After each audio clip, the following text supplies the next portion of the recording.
গুপ্তধন খুঁজতে গিয়ে 3 বন্ধু জাগিয়ে তোলে 400 বছরের এক অতৃপ্ত আত্মাকে, যে গ্রামের সবার উপর আক্রমণ করলেও ক্রিসকে দেখে সে তার প্রেমেই পড়ে যায়। আর ঠিক এই সুযোগটাই নেয় ক্রিস। সেই ভয়ঙ্কর ভূতকে নিজের ভালোবাসার জালে ফাঁসিয়ে কিভাবে তার বন্ধু এবং পুরো গ্রামবাসীকে রক্ষা করে তাই দেখব আজকের গল্পে, যার নাম ওম ভীম বুশ। তাহলে চলুন আর কথা না বাড়িয়ে এই মুভির কিছু ঝলক দেখে নিয়ে মূল গল্পে যাওয়া যাক।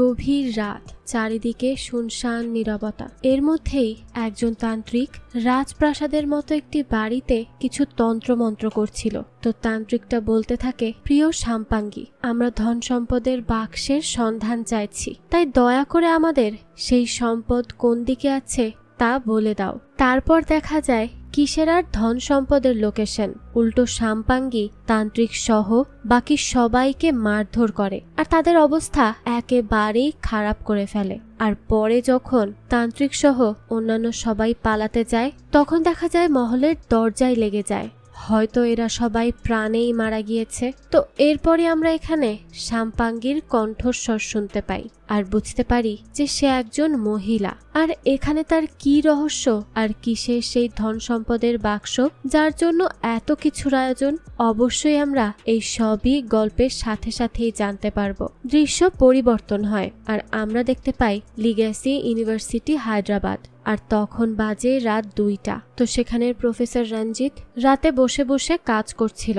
তারপর সে তার কফি শেষ হলে অ্যাসিস্ট্যান্টকে ডাকে আর বলে আবারও কফি আনতে। তো কিছুক্ষণ পর তার অ্যাসিস্ট্যান্ট কফি নিয়ে আসলে রঞ্জিত সেই কফি এক টানে খেয়ে নিতে থাকে। অ্যাসিস্ট্যান্ট বলে, স্যার আমি একটা কথা জিজ্ঞেস করি। রঞ্জিত বলে, কি? অ্যাসিস্ট্যান্ট বলে, স্যার আমি এখানে জয়েন করেছি আজ 4 দিন হয়েছে। আমি এই 4 দিনের মধ্যে একবারও এই রুম থেকে বের হতে দেখিনি আপনাকে। আপনি সব সময় কফি খান আর খুব টেনশনে থাকেন, কিন্তু কেন স্যার? আমাকে একটু বলা যায় কি? রঞ্জিত বলে, কি আর বলবো, কষ্টের কথা বলো। আজ থেকে প্রায় 5 বছর আগে এই কলেজে এই অফিসের দরজায় আসে 3 জন ছেলে। এরপর দৃশ্য চলে আসে 5 বছর আগে, যেখানে দেখা যায় রঞ্জিতের অফিসে আসে 3 জন ছেলে আর তাদের নাম হচ্ছে বিনয়, মাধব আর ক্রিস। তো এরা এখানে আসার পর রঞ্জিতকে অনেক কিছু বুঝিয়ে সুঝিয়ে ঠিকই এখানে ভর্তি হয়ে যায়। এখন রঞ্জিত তো আর জানতো না তার কপালে কি অপেক্ষা করছে আর এই 3 জন আসলে কতটা বদমাশ। তো ভর্তি হতেই শুরু হয়ে যায় চুরি, ডাকাতি, মারামারি আর ঝগড়া। তারা কলেজে পরীক্ষার প্রশ্নও পর্যন্ত ফাঁস করে আর এভাবে খুব বড় অঙ্কের টাকাও নিতে থাকে। পুরো হোস্টেলকে তারা ক্লাবে পরিণত করে। কাপলদেরকে ব্ল্যাকমেইল করেও তারা টাকা নিত। লাইব্রেরির দামি দামি বইও বিক্রি করে দিত। এমনকি সব লিমিট ক্রস করে তারা ল্যাব থেকে বিভিন্ন ওষুধ মিশিয়ে মাদক বানিয়ে তা বিক্রি করে দিত, তাও আবার কলেজের সব স্টুডেন্টদের মধ্যে। যেখানে সেখানে তারা মদ গাঁজা খেয়ে টাল হয়ে পড়ে থাকতো। আর ক্রিস তো রঞ্জিতের মেয়ের সাথেই ফ্লার্ট করা শুরু করে দেয়, তাও তার অফিসে বসে। তো তারপর রঞ্জিত এসব আর মেনে নিতে পারছিল না, তাই সে তাদেরকে বেশ বকাঝকা করে। তখন দেখা যায় এরা উল্টো রঞ্জিতকেই খুব বাজেভাবে আহত করে ফেলে। তো দৃশ্য আসে বর্তমানে আর রঞ্জিত এদের থেকে মুক্তি পেতে খুব তাড়াতাড়ি করে সার্টিফিকেট বানিয়ে দেয় আর এখান থেকে বিদায় করে। কিন্তু যেতে যেতেও তারা রঞ্জিতের পুরস্কারই চুরি করে যায়। তো এরপর দেখা যায় এই 3 বন্ধু একটা গাড়ি নিয়ে বেরিয়ে পড়ে নতুন জায়গায় চুরি করার জন্য।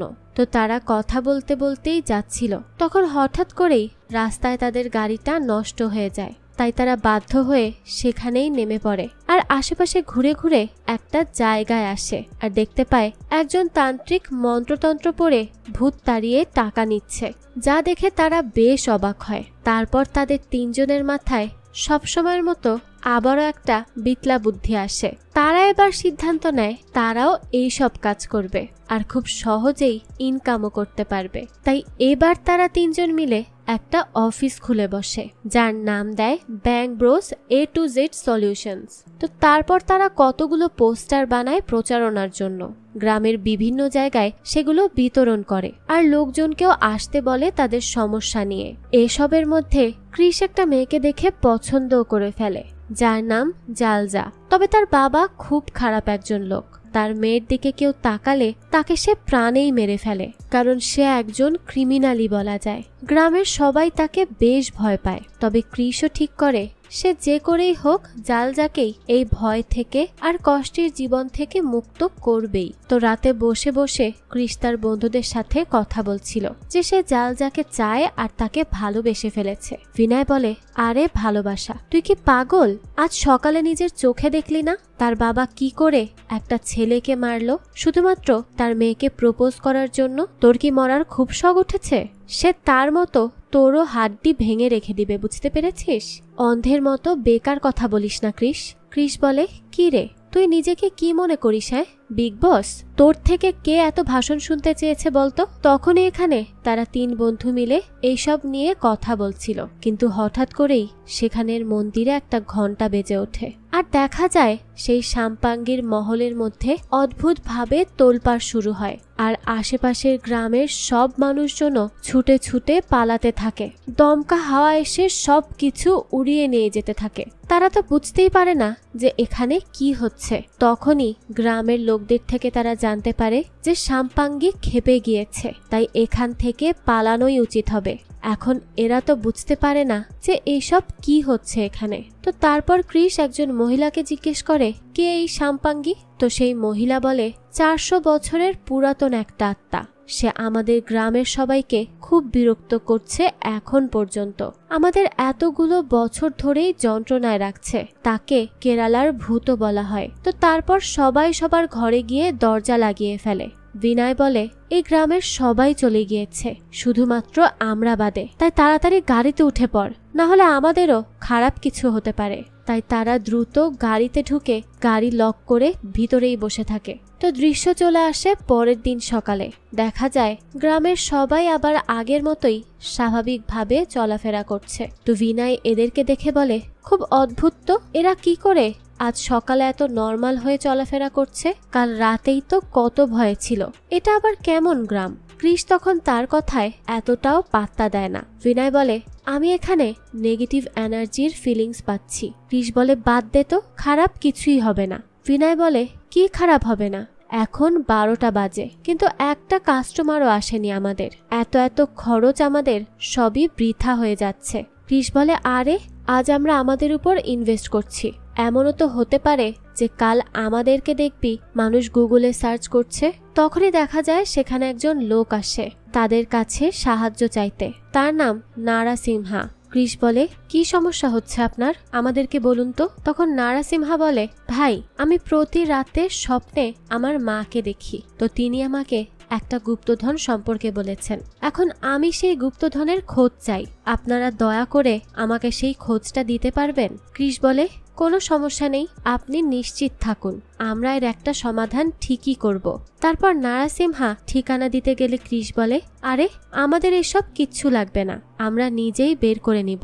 তো তারপর সে চলে যায়। তারপর ক্রিসরা চলে আসে নারাসিমহার বাড়িতে।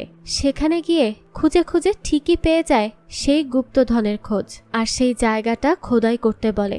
নারাসিমহাও সেখানে ঘুরে একটা পাতিল পেয়ে যায়, যেখানে ছিল অনেক স্বর্ণমুদ্রা। এইসব দেখে তো নারাসিমহা বেশ খুশি হয় আর তাদেরকে টাকাও দিতে যায়। কিন্তু ক্রিস বলে, আমাদের টাকা লাগবে না। নারাসিমহা বলে, কি বলছেন? এত বড় একটা কাজ করেও টাকা নিবেন না? সেটা কি করে হয় বলুন? ক্রিস বলে, টাকা লাগবে না, চলো একটা সেলফি তুলে নেই, আর এই সেলফিটা তুমি ইনস্টাগ্রামে পোস্ট করবে আর ডিটেইলসে সব বলবে যে আমরা তোমাকে কিভাবে কিভাবে হেল্প করেছি। এতটুকু করলেই হবে, আর কিছুই লাগবে না। যাই হোক, তো তারপর তারা চলে যায়। পরের দিন সকালে ঘুম থেকে উঠে তো ব্যাংক ব্রোস অবাক হয়ে যায়। যায়, কারণ তাদের অফিসের সামনে তো কাস্টমারের লাইন পড়ে আছে। এরা বুঝতে পারে তাহলে সেই পোস্টটা কাজে এসেছে, সেখান থেকেই এত এত কাস্টমার আজ তাদের এখানে। তো এরপর তারা হয়ে যায় এখন গুপ্তধন খোঁজার সায়েন্টিস্ট। তারা এখন লোকজনের এইসবই খুঁজে বের করবে। তো তারপর তারা তাদের প্রথম কাস্টমারকে ভেতরে ডাকে তার সমস্যার সমাধান করতে। তারপর ক্রিসরা মিলে তার সমস্যাও সমাধান করে দেয়।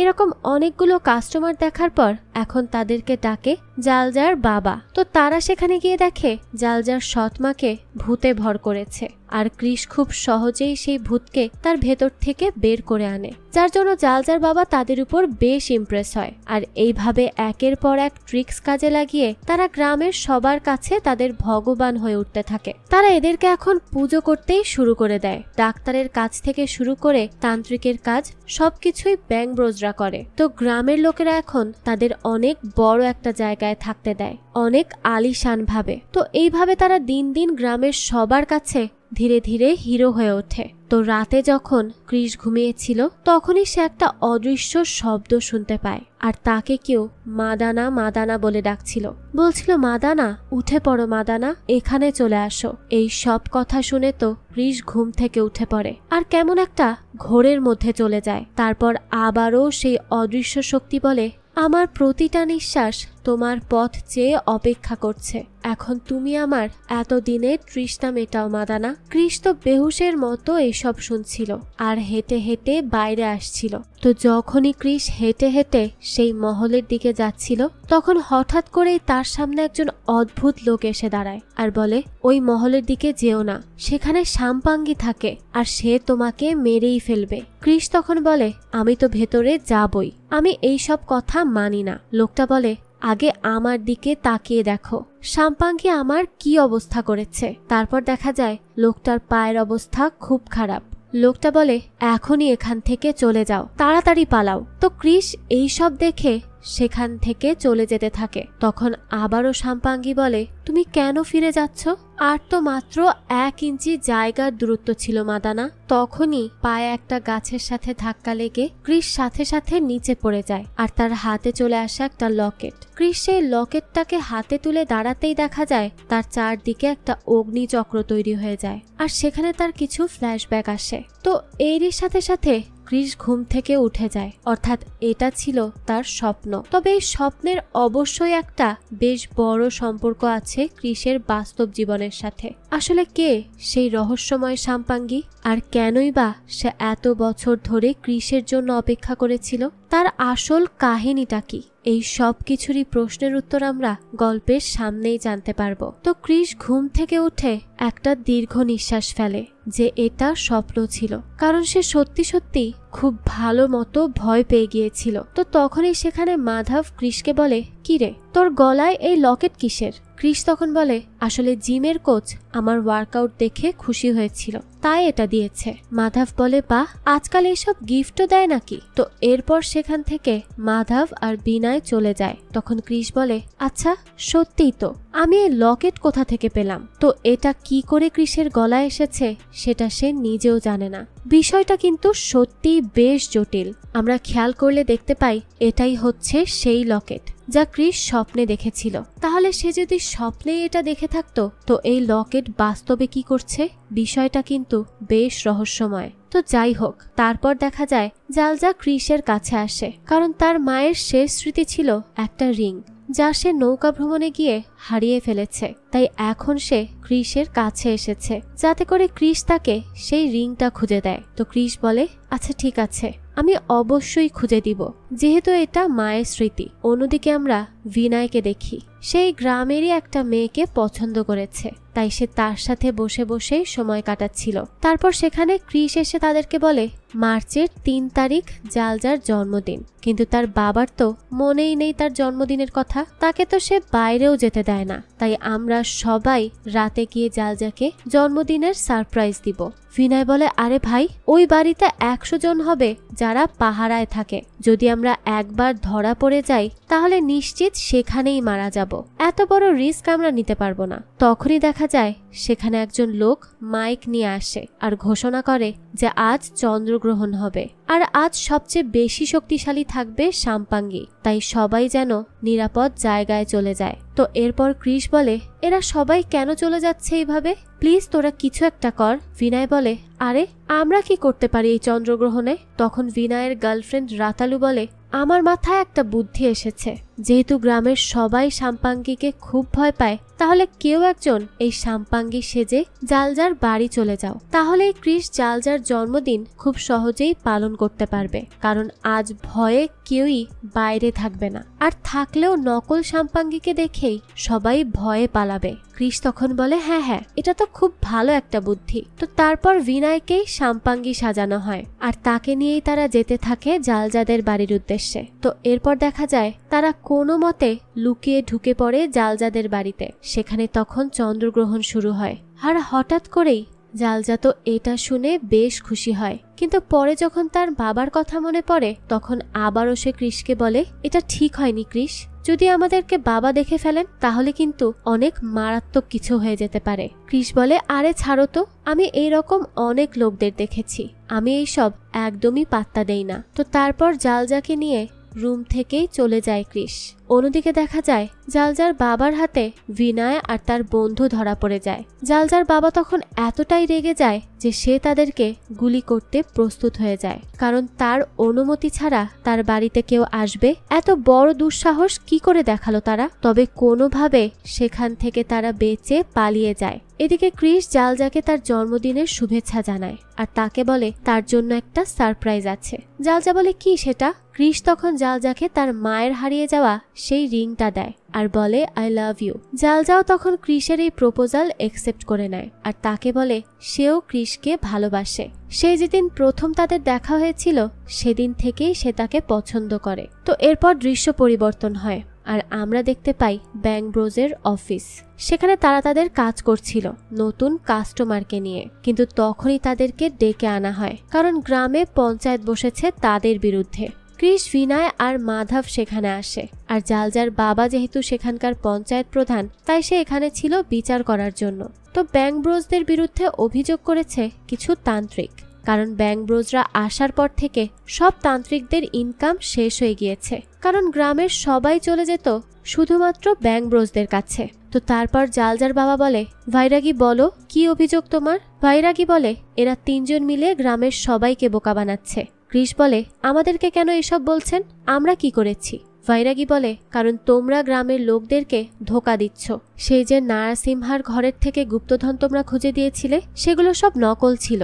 এরা আসলে নিজেরাই সেই পাতিলে নকল স্বর্ণ রেখে মাটির নিচে পুঁতে দিয়েছিল আর তারপর সেগুলো খোঁজার ভান ধরে সেগুলো বের করে দেয়। আর এই সত্যটা বের করেছে আমাদের মিনু। তারপর বাকি যাদের বডি থেকে ভূত তাড়িয়েছে সেই সব কিছু ছিল তাদের গ্রাফিক্সের কাজ।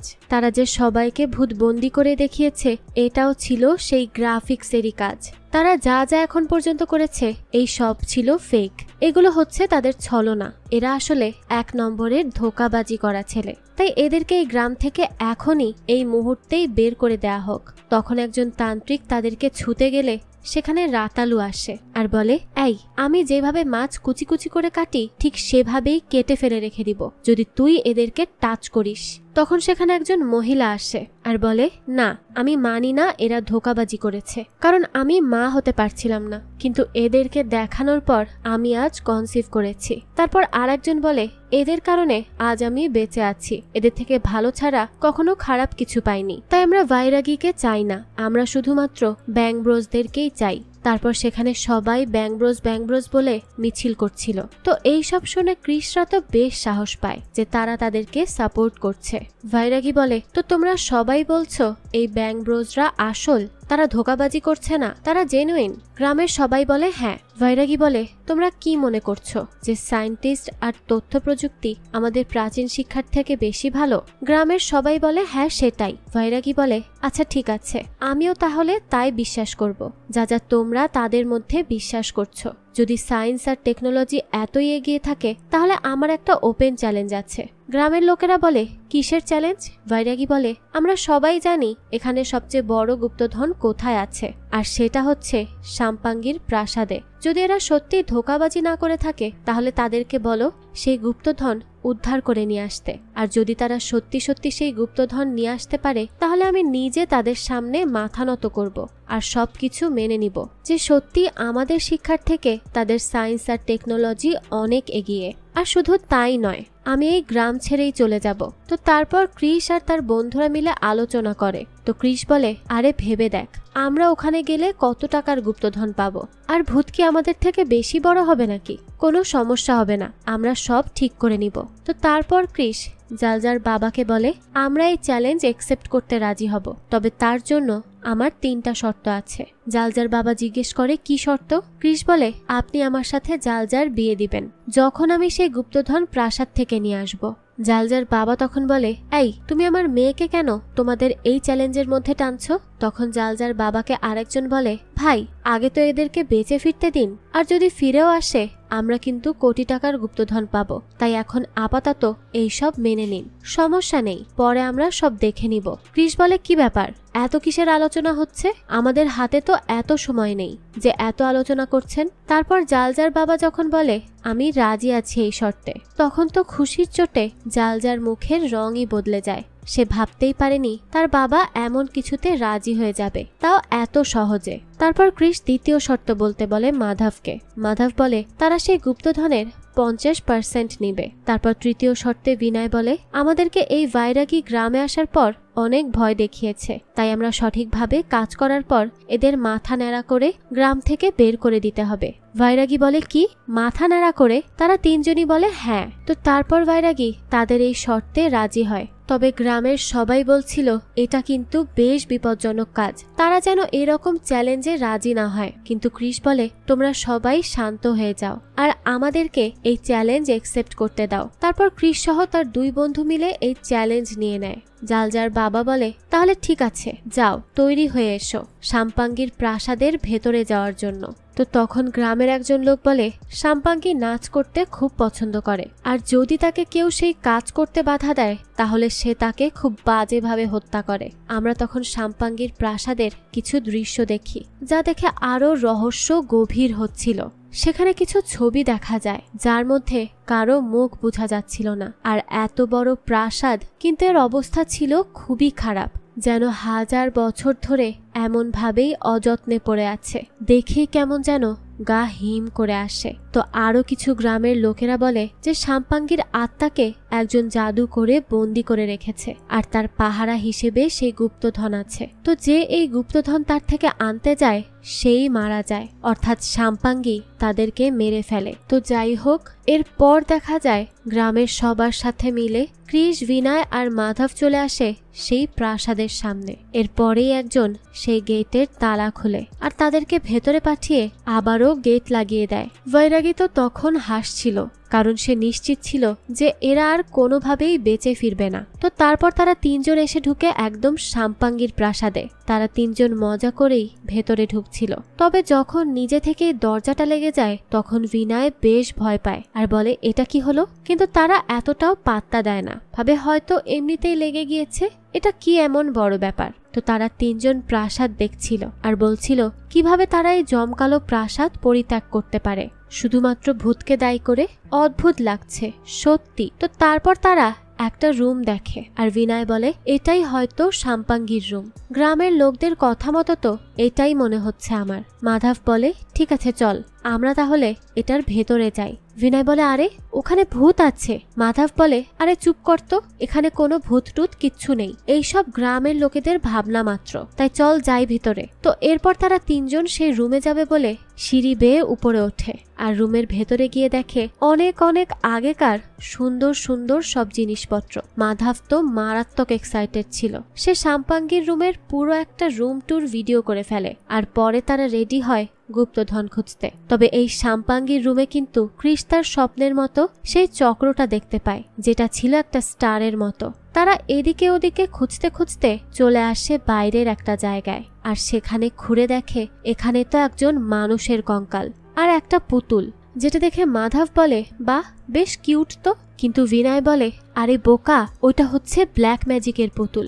এটার মাধ্যমে এখানে কেউ একজন ব্ল্যাক ম্যাজিক করেছে। তাই এসব রেখে এখন চল আমরা কাজের কাজ করি। শুধু শুধু জীবনের সমস্যা আনার কোনো মানেই হয় না। এরপর ক্রিস গিয়ে দেখে সাম্পাঙ্গির প্রাসাদে কোন এক কাপলের ছবি, কিন্তু সেটা যে কাদের তা বোঝার উপায় নেই, কারণ মুখগুলো ছিল ঢাকা। তো এখানে ক্রিস চেক করতে গিয়ে ছবির মধ্যে একটা গোপন চাবি পেয়ে যায়। এই চাবিটা আসলে কার, কেন আর কোন কারণেই বা এটা এইভাবে লুকিয়ে রাখা হয়েছে?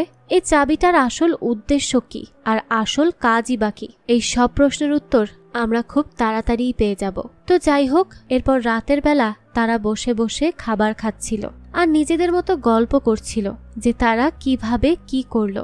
আর আজ প্রথম দিন হিসেবে চেষ্টাটা তাদের ভালোই ছিল। তো ক্রিস তখন কল করে জালজাকে, আর জালজা কল পেয়েই ভীষণ খুশি হয় আর বলে, ক্রিস তুমি কেমন আছো? ক্রিস বলে, আমি তোমাকে খুব মিস করছি জালজা।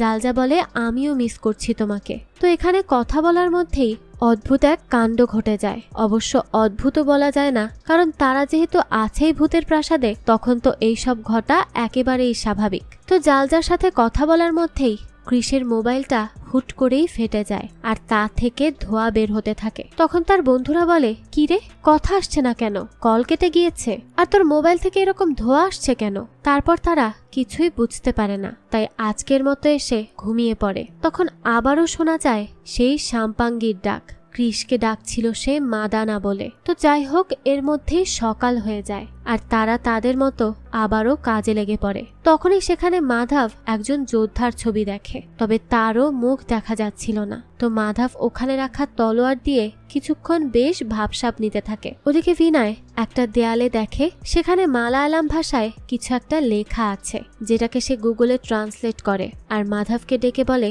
এখানে দেখ লেখা আছে, মাদানা মানোহর দয়া করে ফিরে আসো, আমি তোমার জন্য অপেক্ষা করছি। বিনয় বলে, আমি বলছি এখানে ভূত আছে, আমার ফিল হচ্ছে নেগেটিভ এনার্জি। মাধব বলে, চুপ থাক ভাই, এসব ভূত বলতে কিছুই হয় না, আর আমি খুব গুরুত্বপূর্ণ কাজে ছিলাম, তুই কেন আমাকে এইসব পাগলামি শুনতে ডেকে আনলি? বিনয় বলে, ভাই আমি বলছি তো এখানে অবশ্যই ভূত আছে, তুই আমার কথা শুনে তো দেখ। কিন্তু কিসের কি? মাধব সেখান থেকে চলে যায়। আর এদিকে দেখা যায় বিনয় একটা বাক্স দেখে যেটা নড়াচড়া করছিল। বিনয় তো তখন ভয়ে আরো জড়সড় হতে থাকে। সে চিৎকার করে মাধবকে ডাকে। ওদিকে মাধব দেখে সে যে জিনিসগুলো নিচে রেখে গিয়েছিল সেগুলো কি করে যেন উপরে চলে গিয়েছে, যা দেখে মাধব একটু চমকে যায়। পরে ভূতের কাজ না ভেবে সে ভাবে এইসব হয়েছে হয়তোবা চুম্বক দেয়ালের জন্য, হতে পারে এটা চুম্বক দেয়াল। তো তারপর বিনয়ের কথা শোনার পর মাধব চলে আসে তার কাছে আর এসে জিজ্ঞেস করে, কি রে, কি হয়েছে তোর, এমন চিৎকার করছিস কেন? বিনয় বলে, ভাই দেখ, আমি বলেছিলাম না ভূত আছে, ওই যে দেখ ওই বাক্সটা কিভাবে নড়ছে। মাধব তখন নির্ভয় হয়ে গিয়ে দেখে বাক্সর ভেতর একটা ইঁদুর ছিল, যার জন্য এইরকম লাগছিল। তো বিনয় তখন একটু লজ্জা পায়, কিন্তু সে তাও মানতে পারছিল না যে তার অনুভূতি ভুল।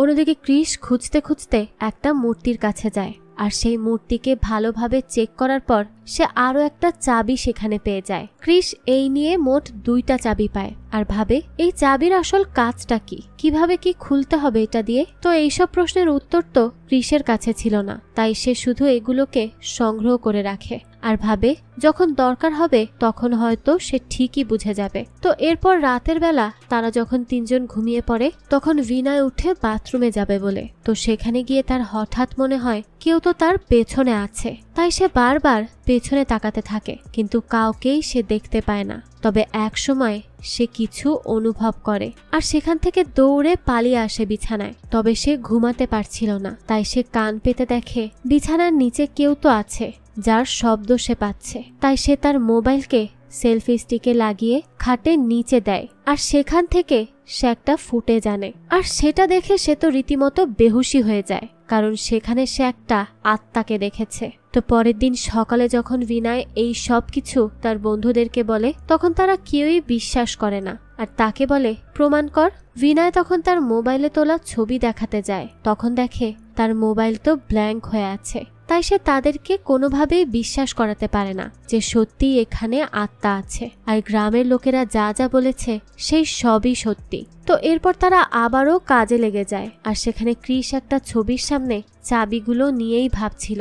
ওই সময় আবারও বিনয় আসে আর তাদেরকে বলে যে এখানে কিছু তো আছেই, তোরা আমাকে বিশ্বাস কর। তো তারা বিশ্বাস না করলে বিনয় সেখানে একটা পিলারে মাথা ঠেকাতে থাকে আর বলতে থাকে, ইস, আমি কি করলে এরা আমার কথা বিশ্বাস করবে? কোনোভাবেই তো বিশ্বাস করাতে পারছি না। তো তখনই দেখা যায় বিনয়ের মাথা সেখানে ঠেকাতেই ওই ছবির পেছন থেকে একটা রুম ওপেন হয়। তারপর তারা সে রুমের ভেতরে যেতেই দরজাটা হুট করে লেগে যায়। ভেতরে ছিল একেবারে অন্ধকার। তো তখন ক্রিস একটা মশাল জ্বালিয়ে নেয় আর দেখা যায় সেখানে একটা সিঁড়ি আছে, আর সেটা চলে গেছে ঠিক নিচের দিকে। তো তারা সেখানেও একটা লেখা দেখে, যেটাকে ট্রান্সলেট করে দেখতে পায় ওখানে লেখা আছে, যখনই এই দরজায় ঢোকার চেষ্টা করবে রক্ত ঝরবে। বিনয় তো এমনিতেই ভয়ের মধ্যে ছিল, আর এটা পড়ার পর তার ভয় আরো বেড়ে যায় আর সে প্যানিক করতে শুরু করে। সে বলে, এই, আমরা যদি সত্যি মারা যাই, প্লিজ এই দরজা ওপেন করিস না। ক্রিস তখন মাধব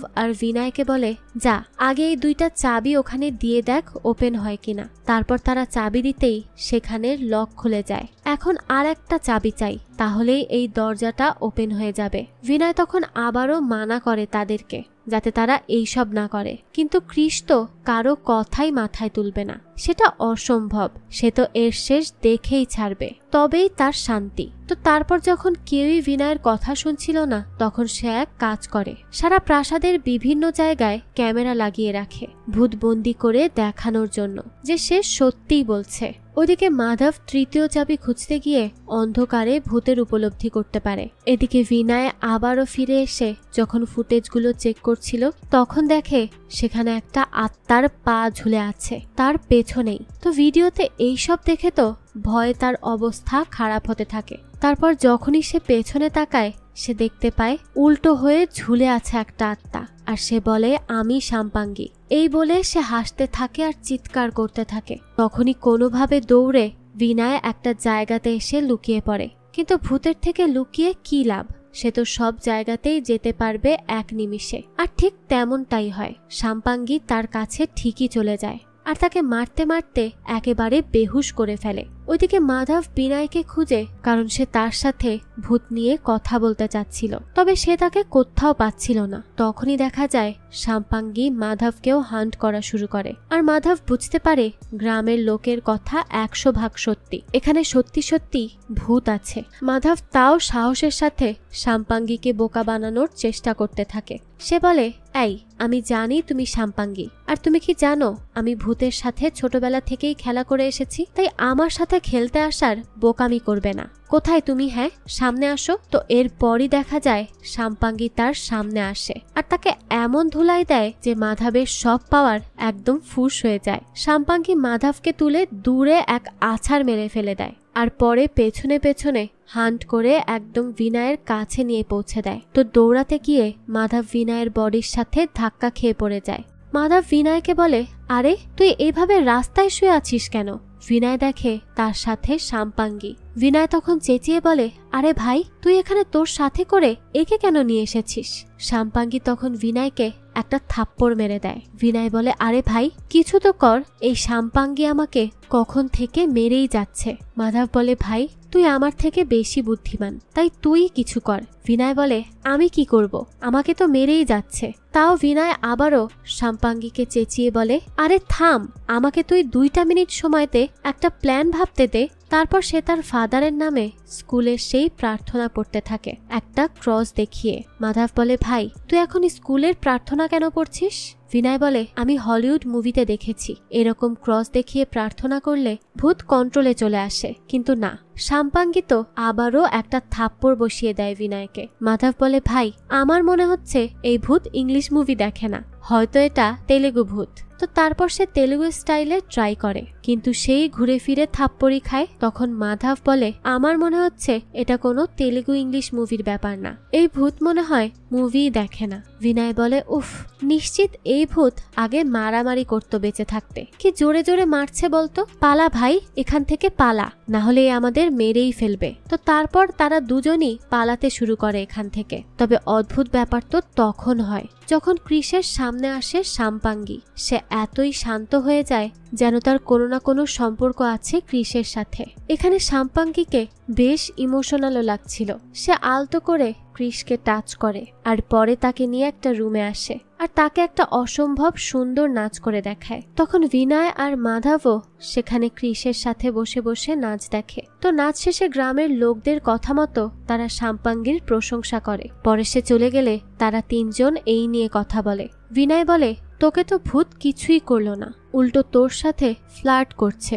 অদ্ভুত তো, আমাদেরকে দেখ মেরে মেরে কি বেহাল দশা করেছে। ক্রিস তখন ভাব নিয়ে বলে, হ্যাঁ, এখন তো তোমরা মানবে যে আমি এই টিমের মধ্যে সবচেয়ে বেশি হ্যান্ডসাম।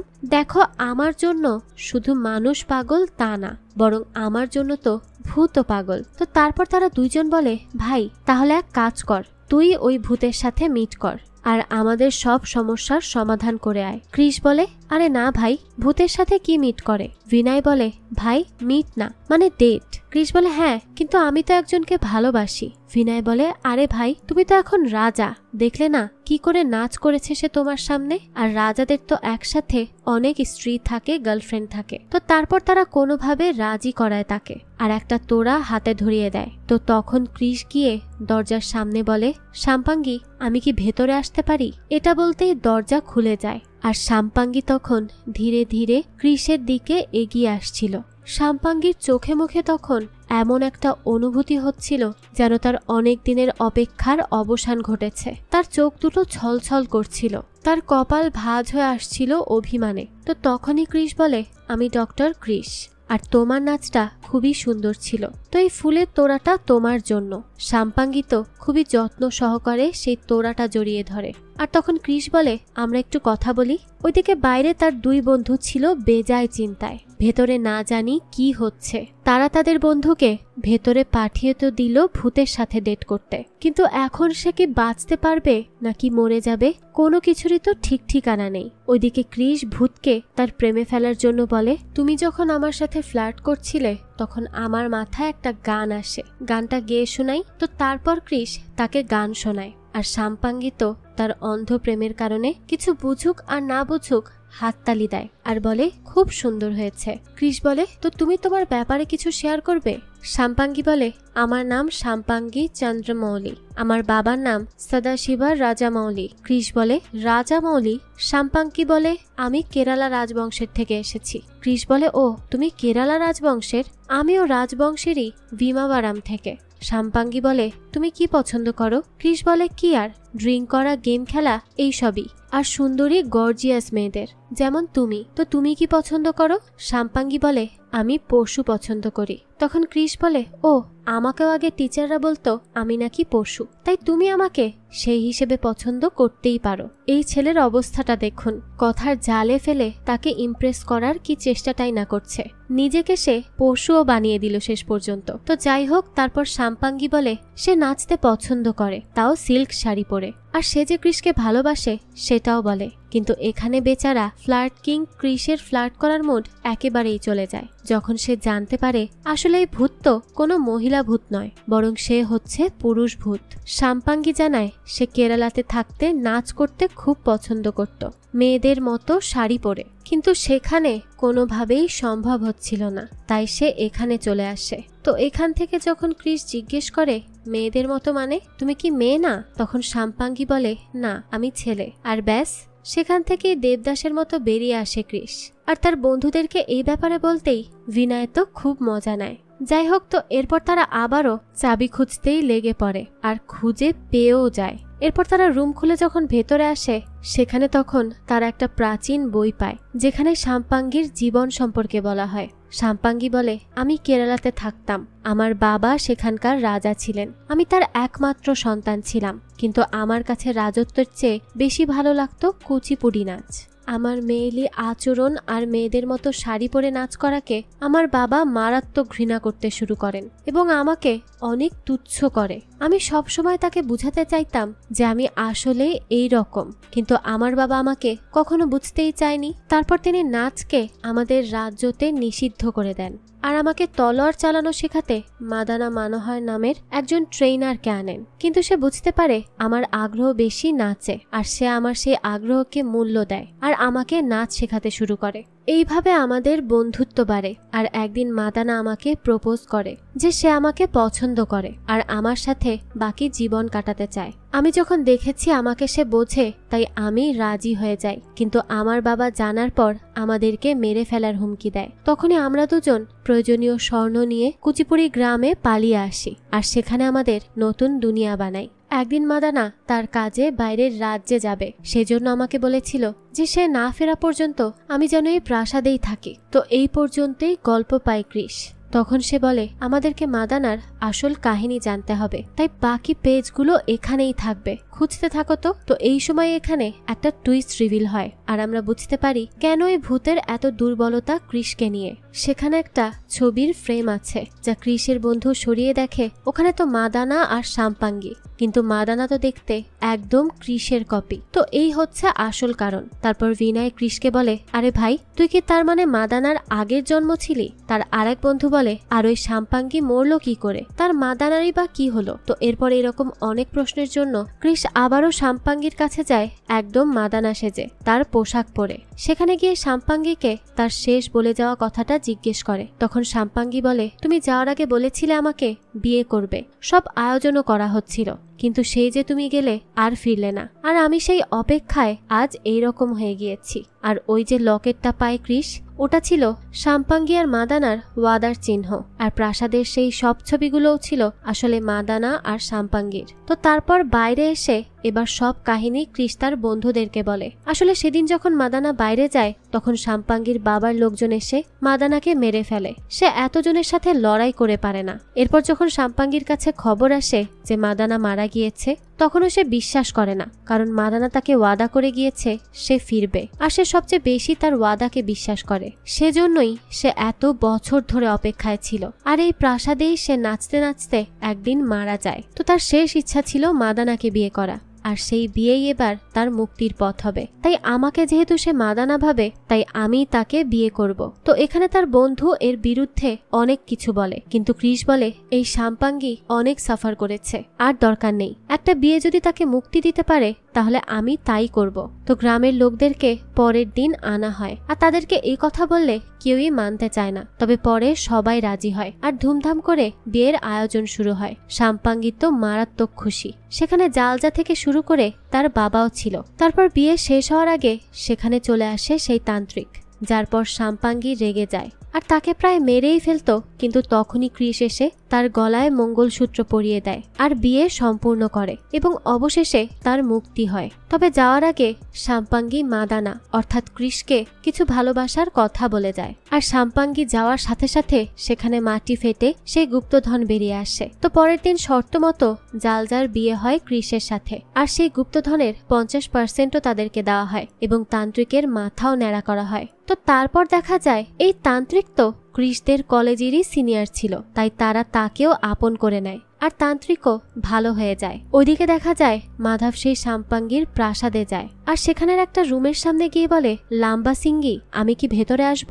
আর তখন সত্যিই দরজা নিজে থেকে খুলে যায়, আর ভেতরে গিয়ে কি একটা যেন দেখে মাধবের চোখ দুটো বড় বড় হয়ে যায়। আর এখানেই এই গল্পটা শেষ হয়। তবে সবশেষে এটারও হিন্ট দেওয়া হয়েছে যে এই গল্পের দ্বিতীয় সিজন আসবে, আর সেখানেই হয়তো এই প্রাসাদের আরো রহস্যের খোলাসা হবে। এই তো ছিল আজকের গল্প। তো এই ভূতের ভালোবাসার কাহিনী আপনাদের কাছে কেমন লেগেছে সেটা অবশ্যই কমেন্ট করে জানাবেন। যদি এতটুকুও ভালো লেগে থাকে তাহলে একটি লাইক দিয়ে যাবেন। আর হ্যাঁ, আমাদের চ্যানেলে কিন্তু প্রতিনিয়তই নতুন নতুন ভিডিও আপলোড করা হয়। সেই সব ভিডিওর আপডেট পেতে আমাদের চ্যানেলটিকে সাবস্ক্রাইব করে বেল আইকনে অল দিয়ে রাখতে কিন্তু ভুলবেন না। আজকে তাহলে এই পর্যন্তই, আবারও হাজির হব নতুন কোনো ভিডিও নিয়ে। সেই পর্যন্ত সবাই ভালো থাকবেন। ধন্যবাদ।